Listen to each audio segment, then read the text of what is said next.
Joining us now, MSNBC legal correspondent Lisa Rubin, Punchbowl News co-founder, and MSNBC political contributor Jake Sherman, former Virginia congressman and former senior advisor on the January 6th Select Committee, Denver Riggleman, and senior fellow at the Brookings Institution, Elaine Kamarck.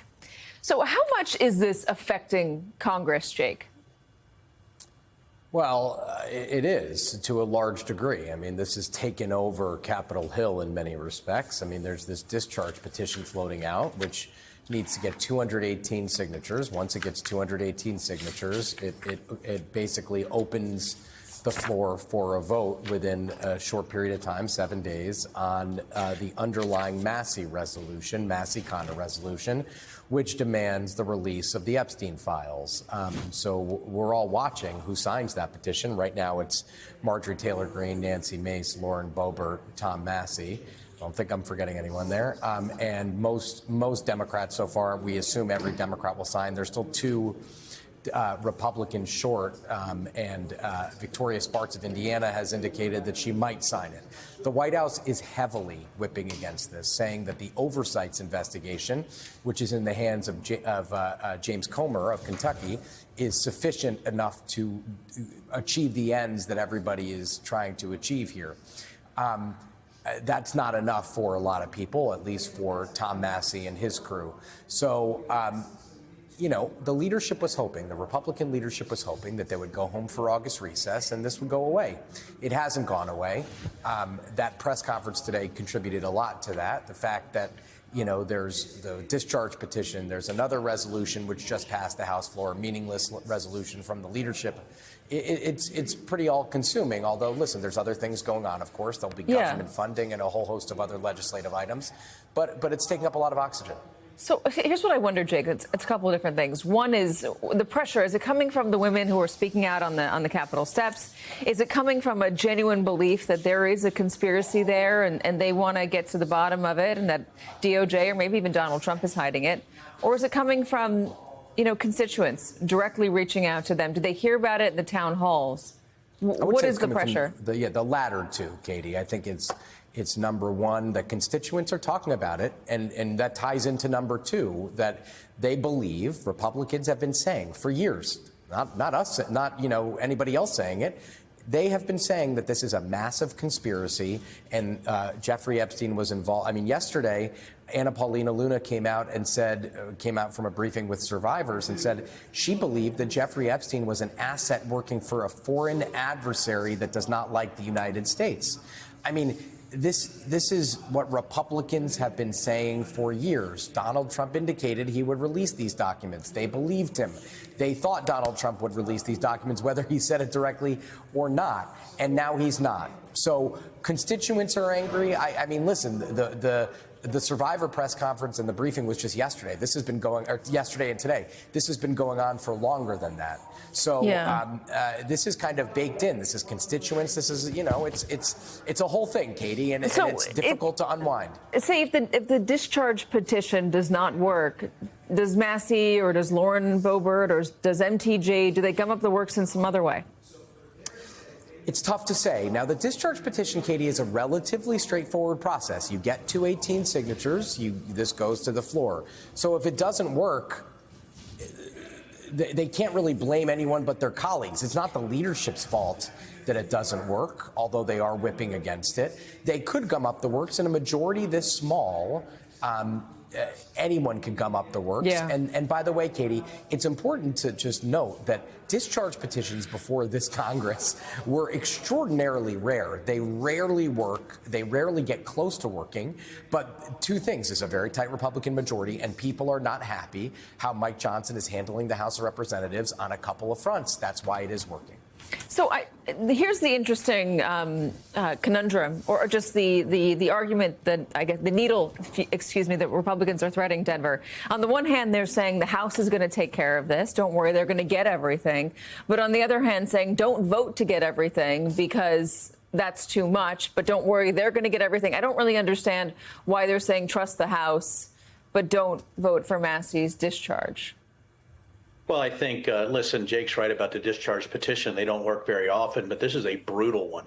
Because right now, if you're not signing the discharge petition, that means that you really are against any type of release of the Epstein files in a redacted way. That's all that means. And once Thomas, I mean, I know Tom Massie, and we don't agree on a lot of things, but once he finds his true north, he's not going to stop. You talk about gumming up the works. You're talking about throwing in amendments. You're already going to have this shutdown of government. So I don't know what they're going to do. But once you start seeing these type of things, I know if it was me and I was standing next to Tom and to Roe, I'd be looking at what can we do outside of the discharge position, maybe on amendments to gum up the works, or to even go out into the media and say, listen, if you're not supporting this discharge petition, you're supporting child rapists and pedophiles. That's really what this is. There's no way to really rationalize it other than that. The other thing is this. I think what you're seeing, too, is when you're seeing Tom Massie and Marjorie Taylor Greene, Lauren Boebert, and Marjorie Taylor Greene, Lauren Boebert, big conspiracy theories. Jake referred to that also. The problem they're having is that more than 8 months ago, they ran that the deep state and globalists and Democrats were in the Epstein files. That's what they ran against. And now 8 months later, they still haven't released it. There's only one thing that the American public is going to surmise from this, and that Trump's in the files.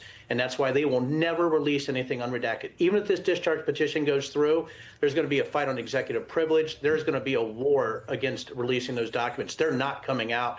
They're not coming out unredacted.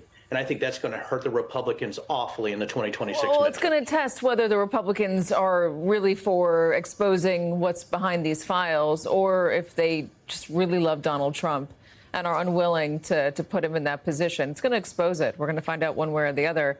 Lisa, the House says they're getting a lot of information. They've released a bunch of files, a bunch of documents, tapes. Is it new stuff? Have we learned anything new? They said thousands of pages of materials. Thousands of pages of materials, Katie, is really not all that much stuff. We used to have a rule when I was litigator that about 3,000 pages fits in a standard banker's box. So if you're thinking about what the production is physically, about 10 boxes worth of materials, that's not all that much. That's certainly not 300 gigabytes of data, which is what the Department of Justice itself said it had, and the memorandum that was unsigned and released in July. But where are they going to get a lot of things? I suspect from the estate. The estate has made repeated public statements, including to me, that they will comply with all lawful process. They're going to comply with the subpoena. The subpoena has a deadline of September 8th, which is next week. Do I expect that the estate will turn over everything that they have next week? No, but I think it will begin some sort of rolling production from the estate in which they start to turn over some of the low-hanging fruit. And you'll remember as well as I do that Brad Edwards, who we saw at that press conference today, was on with our colleague Lawrence O'Donnell and said that he understood that the estate has that birthday book with the alleged letter from Donald Trump.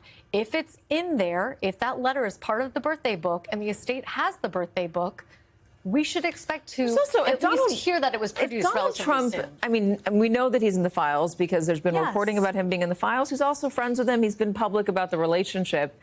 I'm just confused why he thinks that he can't survive, if he thinks he can't survive any release of it, any release of whatever he might be in these files. Well, obviously, we don't know the totality of how Donald Trump is mentioned in these files. Yeah. But again, his own Department of Justice has said that based on their review of these files, there was nothing upon which they could predicate a new criminal investigation.